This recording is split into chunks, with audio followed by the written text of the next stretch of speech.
This is Living Room Radio, and I am your host, Geeta Sidhu-Robb.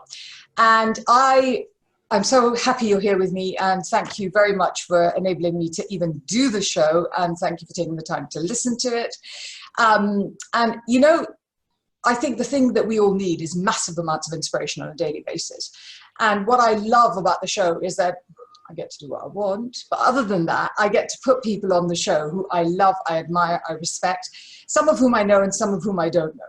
And it is always a privilege to have somebody I do know on the show, because life is about, literally, when something happens to you, you kind of do a left turn and you end up making a different decision, and suddenly the stars start shining and the sun comes out and it all turns into this incredible, fantastic life that is full of service and joy and happiness. And my guest today is one of those people, and I'm so happy to call her my friend. And she is also just this incredibly inspiring woman who wakes up every day and thinks, how do I make life better for everyone else? Not to say she's a namby-pamby type, because she completely isn't that, because like I said, right, she's my friend. So I would like to welcome Julia Elliott Brown. Hi, Julia. Hi, Geeta. How are you doing? I'm good. I just like to make my introduction super, super personal, apparently. And here's where we are. That was such a nice introduction. I feel very, very, very honoured to be here talking with you. Thank you. Oh, babe, you're so welcome. We have been friends for such a long time, and I have watched you evolve in so many different places. And you have been so instrumental in so many of the things that I have done in my life that it is really, really important for me to give you a platform to showcase you and the stuff that you do, because, you know, it's really mattered to me what you've done. So I'm going to read off the little introduction-y bit, because then we can then go to the fun bit. So Julia is the founder of Enter the Arena, which is the UK's leading equity fundraising expert and specialist coach. And she works exclusively with women entrepreneurs. So the thing I like about you, Julia, is that you have always had this incredible ability, which has led me gobsmacked, to raise huge amounts of bloody money. Huge amounts of bloody money. And you raised more money than people whose companies were bigger than yours, because you're just that bloody good at it. And I remember you having raised this huge amount of money. And then there was one case where you were doing a crowdfunder, and I'd be like, what?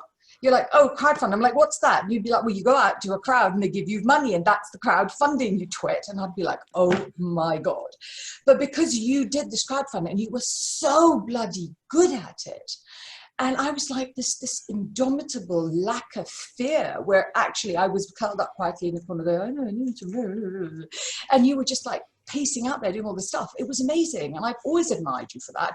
And then I went and did a crowdfunder, but not like you did it, because you did it out in public. And I went and did mine with my my customers.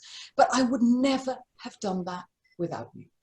And so I remembered we had that conversation when you were at a crossroads, and you're like, what am I going to do next? And I was like, help women raise money, because you're so bloody good at it. And there are not a lot of women that are good at it, right?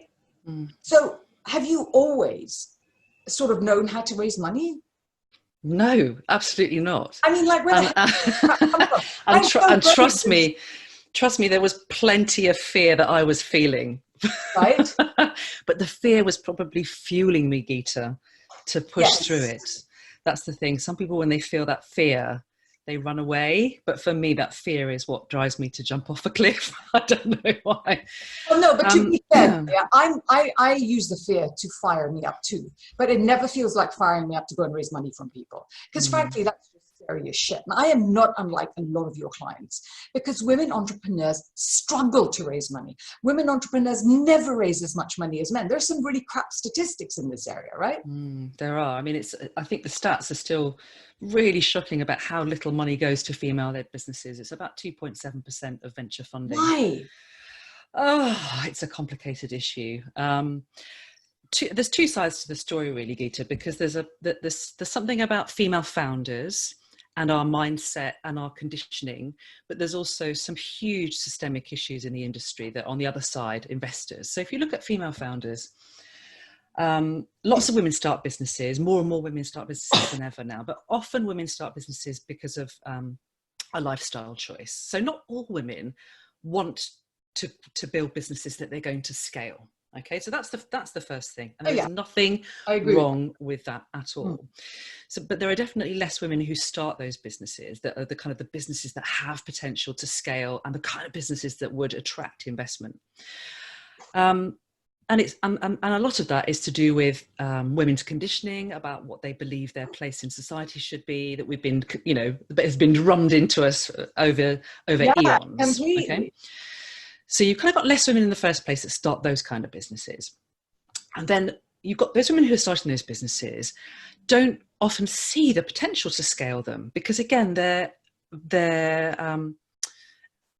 ambitions have somehow been kind of capped along the way. And we've been told for years, just be nice. Don't climb that tree, little darling, you might fall down.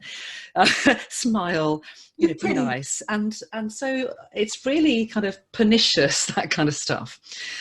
So they don't often see the potential. And then many women don't see other women doing it. So they don't have really great role models to aspire to be like. And then when they do have businesses where they think, I could scale this business, maybe I need funding to help me grow it, they take a look at the world of investment, and it just looks like, from the outside, very intimidating. It looks like a lot of men in suits. White men in suits. White men in suits. Impenetrable. Yeah. In something else. It's like, female entrepreneurs are from Venus and male investors are from Mars. I don't know what the thing is. The truth is, it's not actually as polarized as that, but that's how it can seem to many female founders who don't understand that world. And I think women also, when we start our businesses, they are like our babies. We're very maternal. We're very nurturing of our businesses. And a lot of women start businesses because they got fed up of that corporate career. They got fed up of the guys telling them what to do. They wanted something of their own. And so this idea of the investors, the guys in suits coming in and taking a piece of our business and taking control, fills us with this fear. And so rather than seeing it as a kind of opportunity. But Julia, a lot of our lives are run by men. So you're like, actually, in my business, I'm in charge. Do I really want another bloody man coming and telling me what to do? Yes, exactly. Right? So there's a lot of that going on. So this kind of fear, nervousness, holding on, that stops many women really going for it. And then when you've got the women who think, I am going to go for it. I'm going to go out and penetrate this world of investment. I'm going to raise the money I need to grow.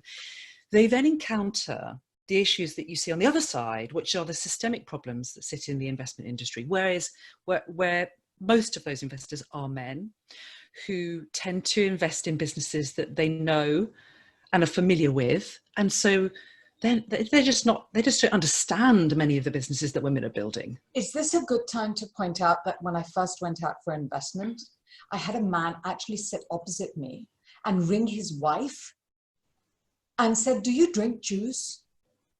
Before he even thought about whether or not he would invest in my business. He didn't even look at my numbers.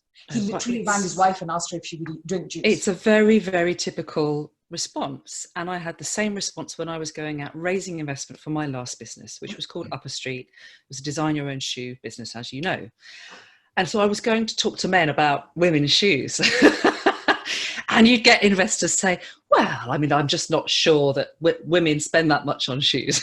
My jaw would drop. And then I said, okay, but you have to relate it. You have to make it relatable to connect.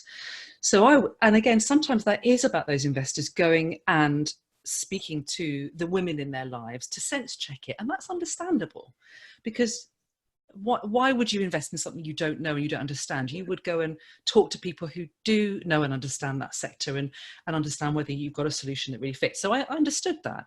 And I would ask the investors, so how many pairs of shoes has your wife got?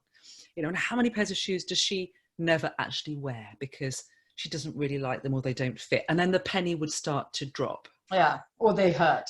So I think as women, it's easy to use that as an excuse. And we have to be careful not to make this a self-fulfilling prophecy, to say, oh, well, I'm not going to go out and speak to those investors because they're all men and they just won't get what I do because it's not in their sphere of expertise. We have to make it relatable. We have to find a way to connect emotionally and show them what the problem is, whether that is through helping them think about what it's like to be your customer that you're solving the problem for, or showing them hard data, because investors love a bit of data, to show them the size of the market and the size of the problem, even if it's a problem they don't personally understand. So there are lots and lots of issues that stop women raising investment, but also it's, investors have traditionally found great entrepreneurs through their networks. Yeah. And guess what? Most of those are kind of the old boys networks, people you went over to beers, over golf, people you went to school with, all that kind of stuff.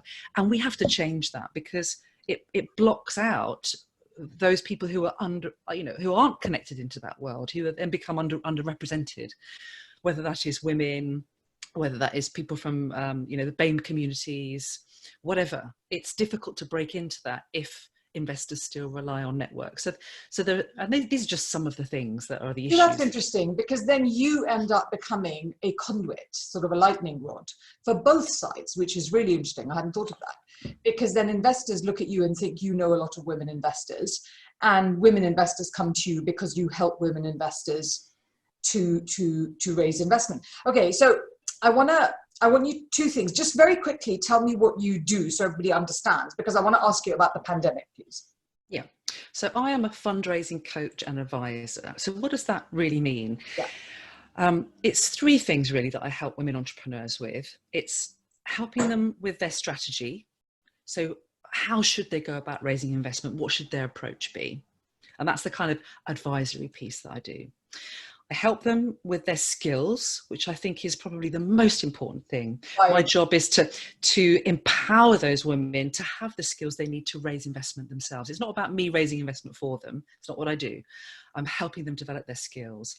And then the third thing that I do is give them support through the process. And because mindset is probably 90% of this, as you know, it's really challenging raising investment. It's a real roller coaster ride. Yeah. So having somebody like me on their side right through the process, from the beginning to the end, to give them the encouragement, the advice, pick them off the floor when they've had another rejection, help them keep going through it, is also really, really important. So those three things together is what I do. So it's definitely not about me raising the investment for them. It's about me being behind the scenes and raising those women up. My job is done if they go on then to raise investment by themselves, not just once, but often multiple times, and they don't need me anymore. Brilliant. That's kind of where I want to get to. I know how you feel. I feel like that about getting women healthy. I'm kind of like, that's what's happening. So talk to me about the pandemic, because I have heard about 6 million times that actually no one's investing, and that in fact no one's even making any money, and that the economy is going to die. We're in a massive recession. We're all going to die, and there's a lot of death involved, basically, along with hunger, poverty, starvation, and a few other things. But I have seen very clearly in my business that, for example, although we did drop in the beginning of the pandemic, we grew very, very fast, and it's made a really big difference to us. So what is your opinion on this? I mean, in the investment world, I mean, yes, I think some investors have been sitting on their money, waiting to see what's going to happen, particularly those investors who are putting in their own money, so angel investors.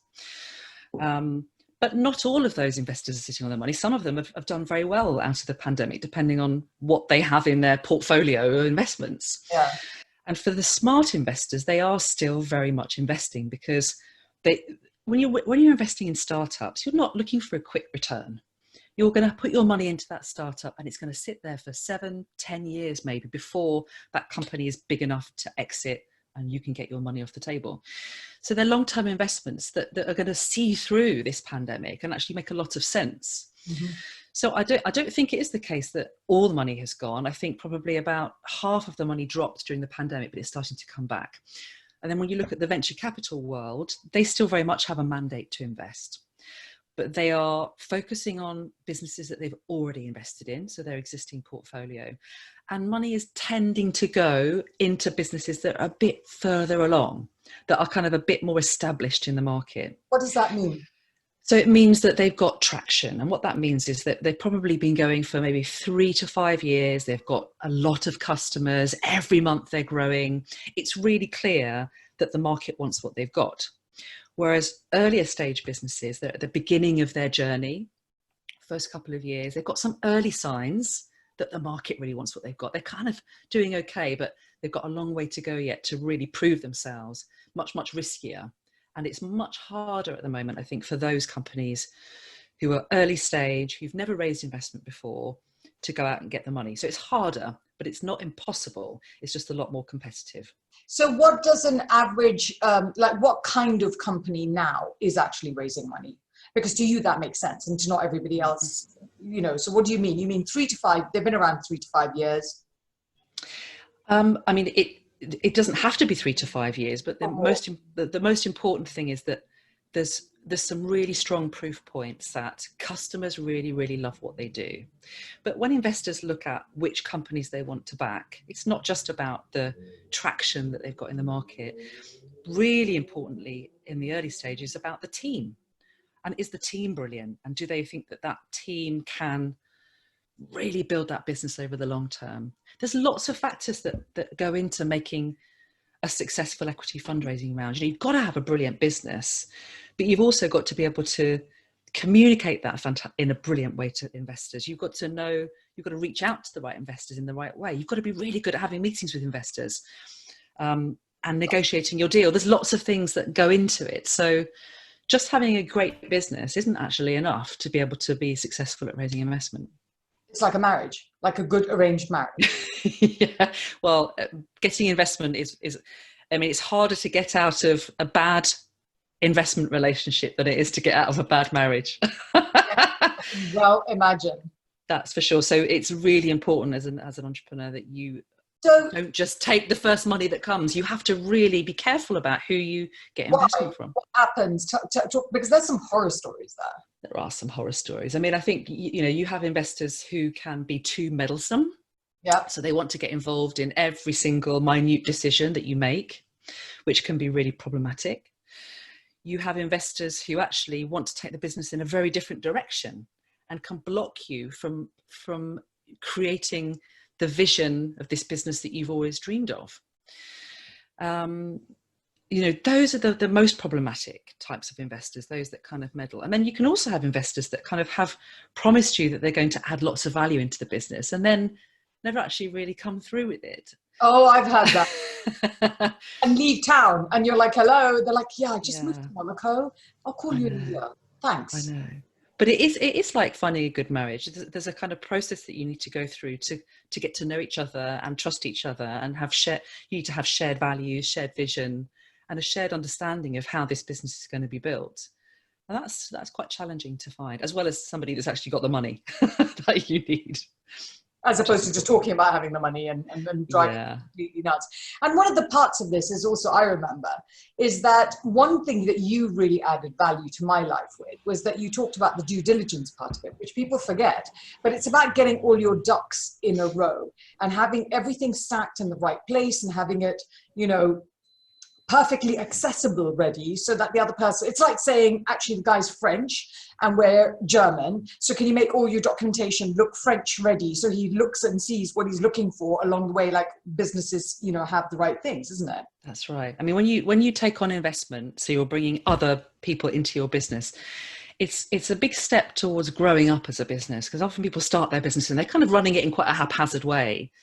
But it's part of the growing up process where you have to be running your business really efficiently. You have to have all your documentation in place, all the processes in place, and it starts to put a lot more structure into the business. That's not for everybody. Not everybody, and I don't think a lot of people don't realize that that's part of. I think that's so good. The growing up process is good. I mean, everybody should be doing it. You know, you should be running your financials really effectively and all of that stuff. But it's amazing how many people, when they go out to raise investment, aren't actually, they don't have the basics right.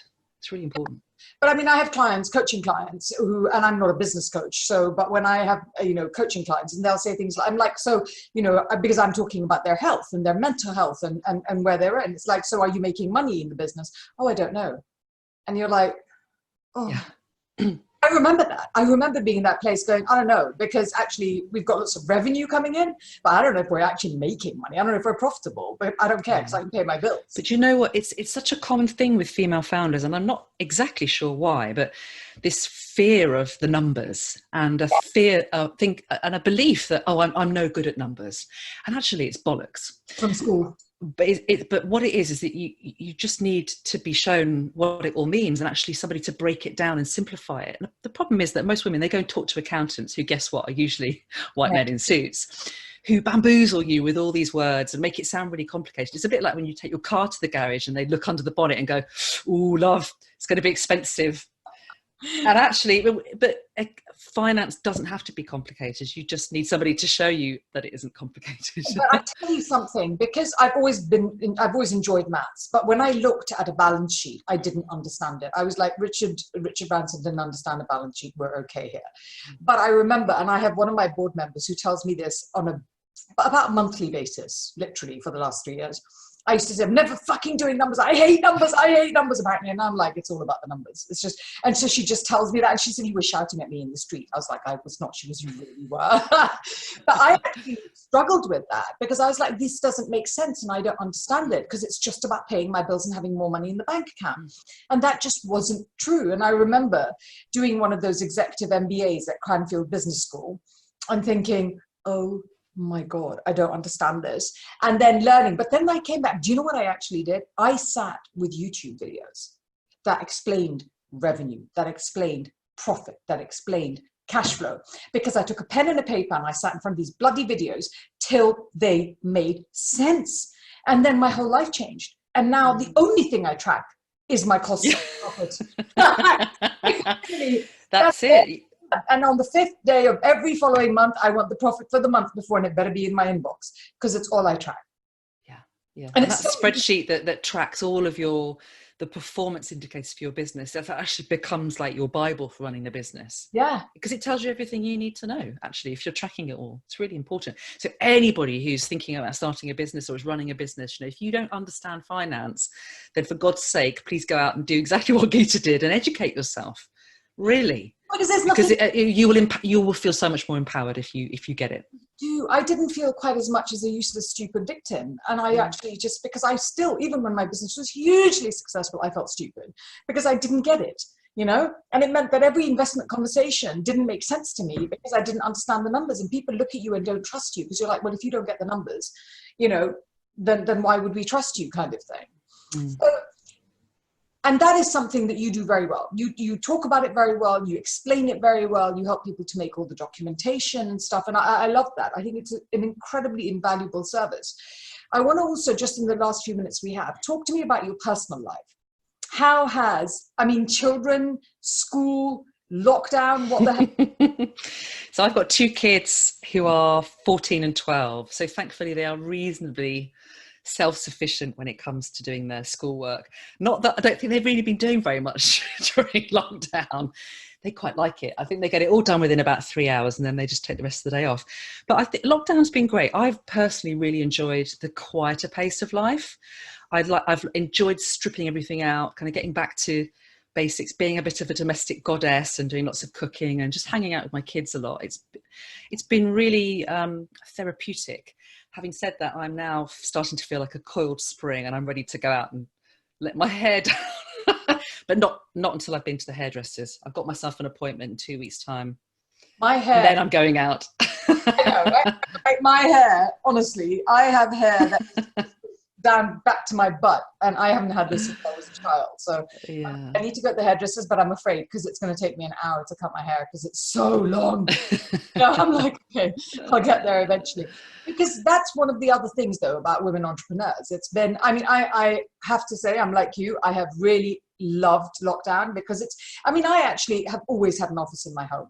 So despite the clinics and whatever else we have going on, I've always had an office in the home. So this lockdown for me was like, meh, it's just more people in my house because the children actually stayed home instead of when I got drunk all the time, which was, quite nice because I saw them. My children are a bit older than yours, I should point out. But now, yeah, I'm going out to dinner tonight for the first time. Oh, wow. How lovely. My daughter's we're going out. We're like this free zone for dinner tonight. So we're very happy.